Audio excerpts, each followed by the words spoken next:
This is Comic Picks by the Glick. Hey, I'm your host, Jason Glick. Hey, Jason Glick. Happy October to you. Yeah, sure doesn't feel like it, though. Well, it's been cold, but not like too bad. And there's other areas of the country that are getting worse weather than us, so I guess we should consider ourselves lucky, huh? Yeah, it's like, until that future documentary known as Mad Max Fury Road comes true out here. Yeah. Well, hey, you know what? You can, but that's a different story for a different topic. Different topic, different story, different podcast, in fact. Yeah, there's something called Wasteland Weekend out in the desert over here near Palmdale.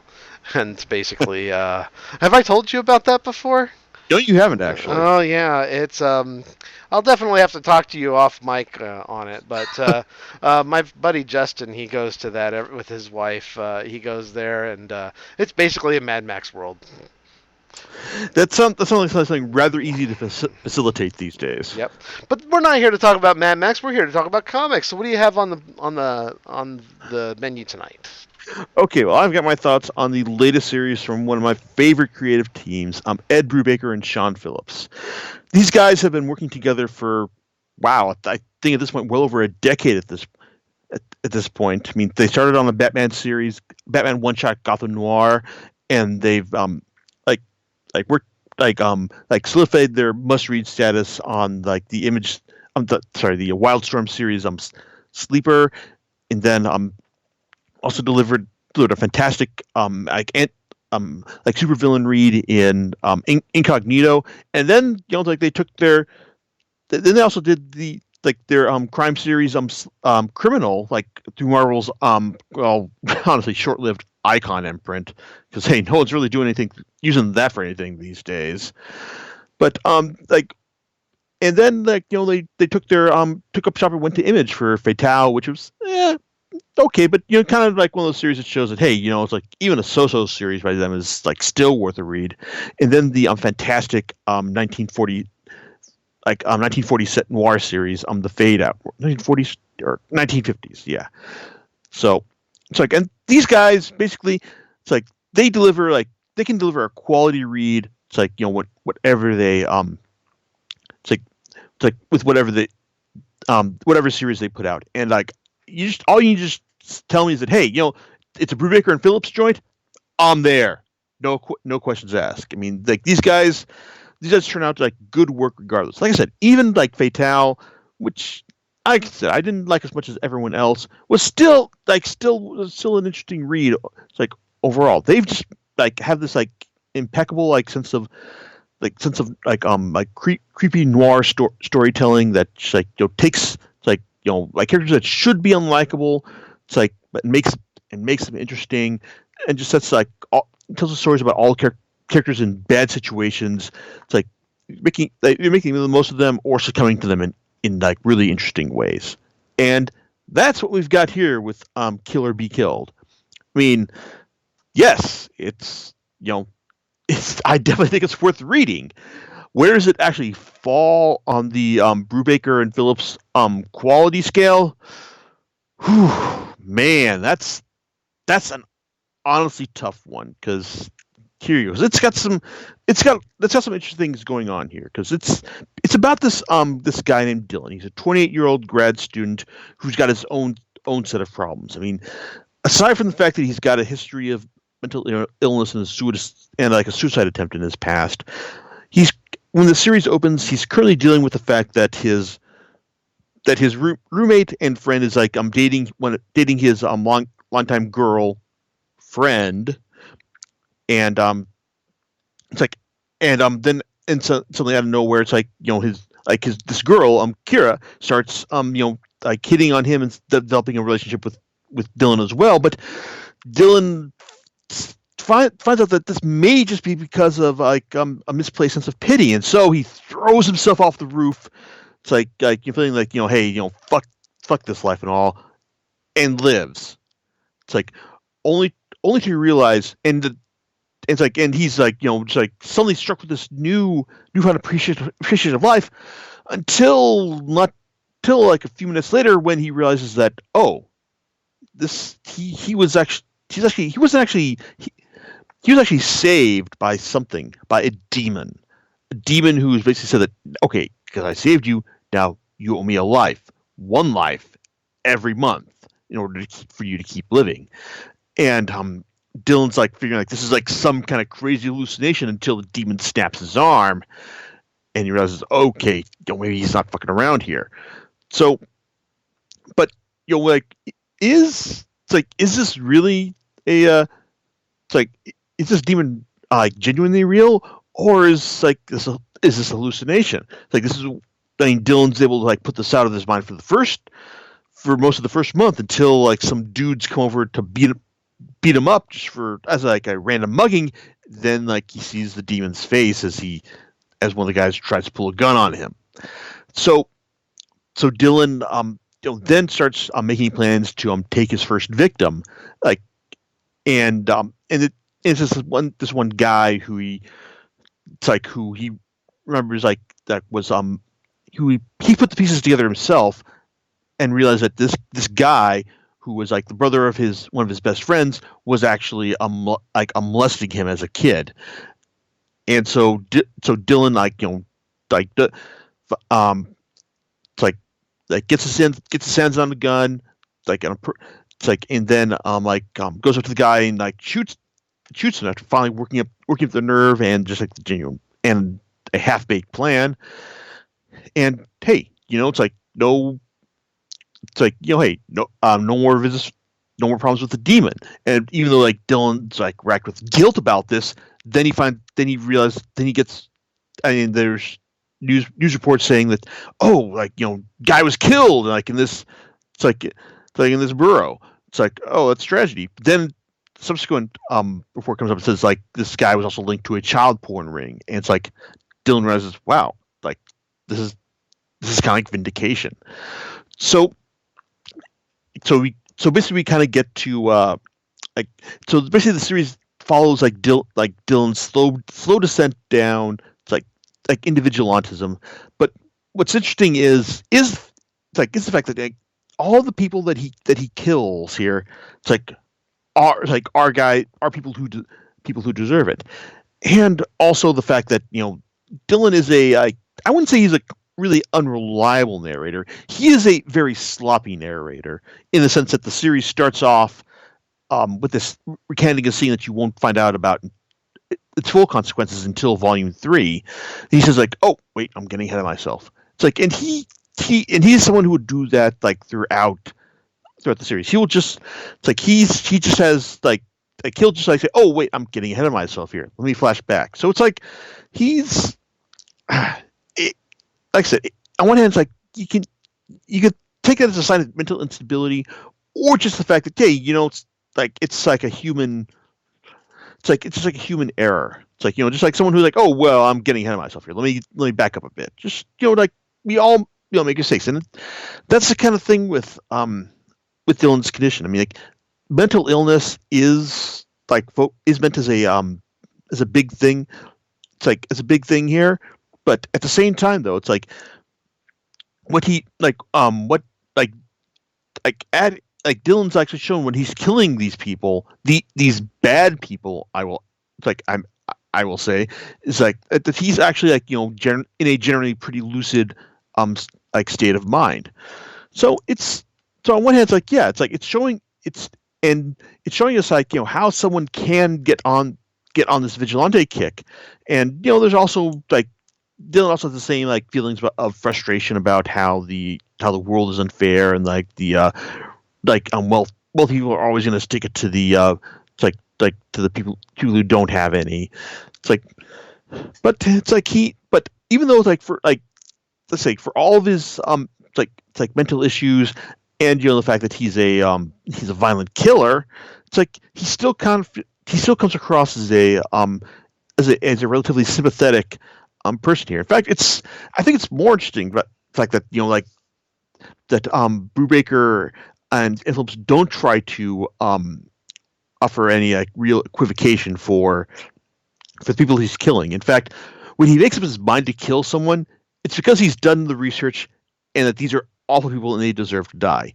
The only time that someone, well, I wouldn't say good dies because of him, but it's because of some like it's a bad situation, some bad he's in a bad place, and that really winds up, like coming back to haunt him.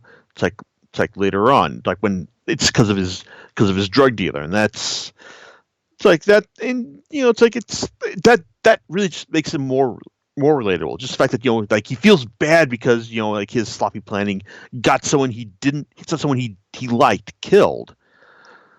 It's like, and that's yeah. So like I said, it makes like he by all rights, like Dylan is a guy who takes the law into his own hands.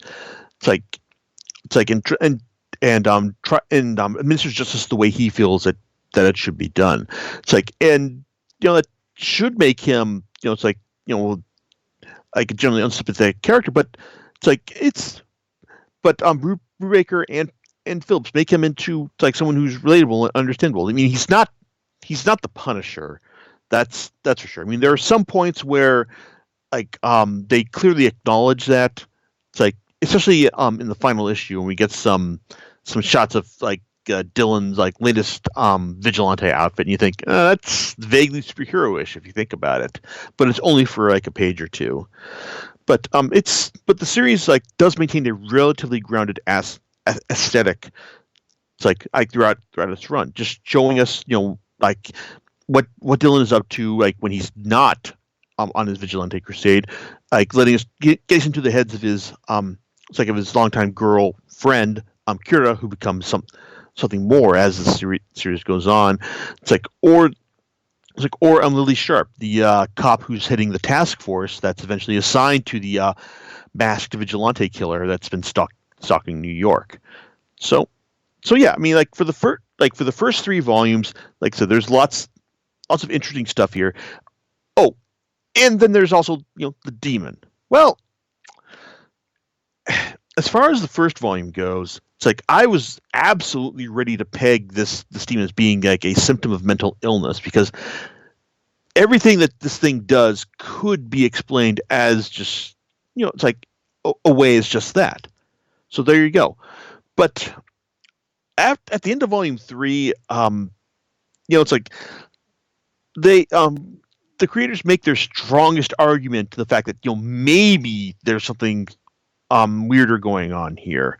It's like, and and Phillips gives you like great nightmare fuel last page as well. It's like, because like I mean, even though it's like after all 4 volumes are done, it's like I'm still pretty certain that it's like that that the demon thing is just mental illness, that, and maybe even like a thought disease at that. But I really do have to admire their commitment, making you investing some ambiguity like in like how the demon relates, like is on the page as well. I mean, maybe they felt the need to do that because hey, we're still selling a comic book, we need some sort of fantasy aspect to really to keep the audience invested. But it's like at this point, Brubaker and Phillips have their own devoted audience, and we'd read their stuff. It's like regardless of what fantasy element is in there, fantasy element or not. So, but also like the final volume, it's like does pick up an interesting place with Dylan committed to an asylum after a psychotic break that sees him like try to fight the demon, but only but actually like winds up trying to strangle his roommate in the process. And while he's in the asylum, he tries to confess to this, but reality has another plan for him, because it turns out that someone else has picked up his calling as well. Oh, and also turns out that the Russians, who have had this grudge against him after not just because he interrupted one of their strip joint operations, but also because he wound up killing their boss's cousin and then the boss himself. Well, they've got their own plans to take him out as well, and they haven't given up on that yet either. Neither has Lily Sharp, as she is even when the copycat is taken down, she's still not quite sure that this is their guy. And as she continues to investigate, she finds out that, hey, there's someone else who really fits this MO as well. It's like, and the relationship between Dylan and Lily that develops in the last couple of issues is really, is really kind of fascinating. It's like, I don't know. It's like you kind of, I guess you kind of expect the series to conform to like some. If you're expecting the series to conform to some sort of like conventional morality, then you're going to be disappointed. But if you're going to actually but if you're expecting the book to acknowledge hey, sure, Dylan's taking the law into his own hands, but maybe he actually has a point. That's it's like that's actually kind of refreshing, and just the fact that hey, it's like sure, it's maybe a little disturbing, but it does feel, but it also feels kind of right. I mean, it's like there's so many series that condemn its main characters for doing what Dylan does, but the fact that Kill or Be Killed doesn't do that, and even kind of endorses it. It's like in a way that's what makes it just I'm not saying disturbing, but also just refreshing. It's like and it's like and hey, it's also been a trademark of Brubaker and Phillips's work to show us characters that would otherwise be reprehensible, and then just showing them how they can be sympathetic. And that's what they do here. And like I said, it's a refreshing and interesting take on the on the whole vigilante concept. And as far as where it ranks on their overall canon, it's like I kind of want to. It's either as good as or just a little better than the Fade Out, which was really good. Sleeper though is still their their absolute best of work. So, but yeah, but also I do want to point out that that this series also boasts some even more fantastic than usual art from Phillips, and that's mainly because I think that their regular colorist now, Betty Brightweiser, she turns in some really distinctive work here. I mean, while previous volumes the previous series Fatale and the Fade Out, it's just your standard coloring work. There's lots of there's lots of texture, and detail in the coloring work here, and that makes it absolutely gorgeous to look at. And Phillips, he's absolutely my favorite artist. The kind of guy who, whatever he draws, I'm always interested in checking out, because he always invests in really really weird and off kilter things, and his style is just perfect for either grounded criminal action or just weird superhero stuff.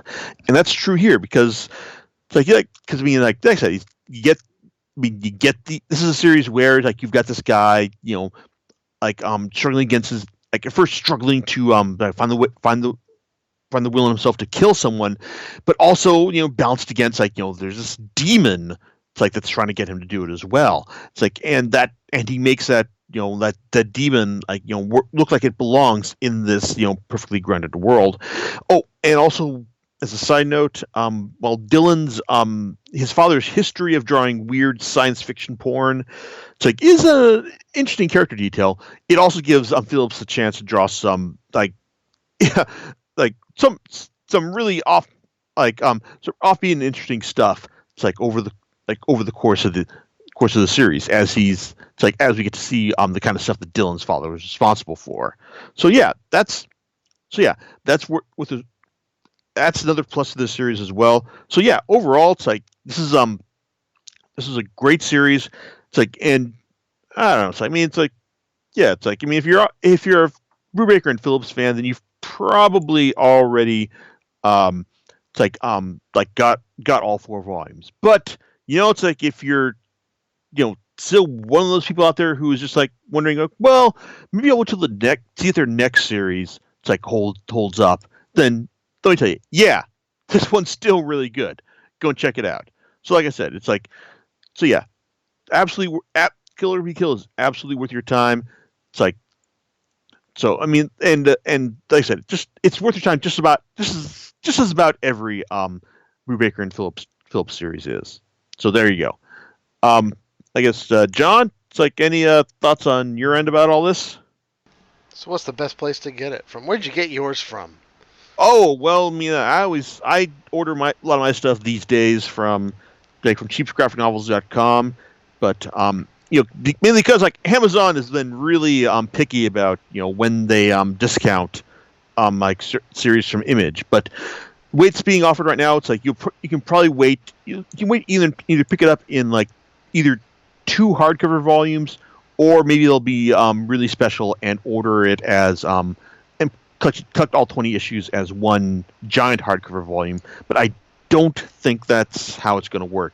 I think you can expect this to read this in like say two hardcover volumes. In fact, the first one may even be available as we speak.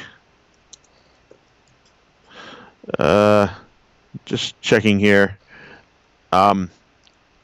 No. Okay. So, okay, but as far as these things go, it's like I said, I recommend picking him up now, but I imagine that they'll do either two hardcovers or maybe one omnibus treatment for the series. So there you go. Understood. So you know what you're going to be talking about next time. I'm leaning towards talking about the doing a rundown of the first 9 volumes of the Ancient Magus's Bride, because that was a pretty as volume 9 indicated, this is a pretty definitive break point for the series, as it's going to start a whole new arc in the next volume, and plus that'll give me a good reason to reread this series that I've come to really enjoy over the past few years. So, or unless something arrives and completely yanks my attention in another direction. So there you go. All right, and we'll check in next time on Comic Picks by the Click. Laters.